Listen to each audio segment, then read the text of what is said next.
God is eternal, and everything he did or made is eternal. Don't forget this premise. This is a premise that will help you understand kingdom vision. Everything God does is eternal. If you're a human being, you're eternal. Whether you spend eternity in heaven or hell, it's still eternal. God's creation is eternal. Whatever God does is everlasting. There are many things that happen that God didn't do. Actually, Genesis chapter 1 started from the fact that God made everything. Then he added that there was no order. Right? That part that there's no order, who did it? Is it God? No. So God's accumulative effort is to correct that disorder. But everything God does is forever. That's number one. Number two, I've told you that he made us in his own image, but he put us on a realm that is not eternal. Do you see that now? He made us eternal, but he put us in a place that is not what? Including the body. The body he put us into is not also eternal. So even though he made us eternal, he put us in a box that is not what? And he put us in a realm that is not eternal. So the earth is temporal. Why the reality of our being is what?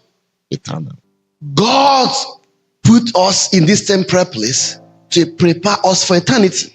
Because our true essence is what? Eternal. How do we prepare? We prepare by committing to what I call kingdom cultures in eternal posture. So to make us who are in a temporal place, even though we are eternal, to prepare for eternity, we prepare by committing to cultures that are in him in an eternal mode. So while we are here, he wants, once we discover something that is part of his kingdom, we enter into it as though it's for eternity. And the process of entering into those kingdom cultures for eternity is called covenant.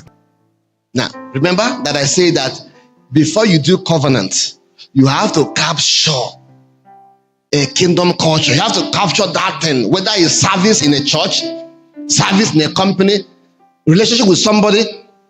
You have to capture it, or you have to commit to it by covenant. So the process of capturing the kingdom culture that I covenant to keep is called vision. Okay, let me move a little further to make sure you get. Once you follow that vision through, heaven responds to you in a condition or in an atmospheric condition described now as what?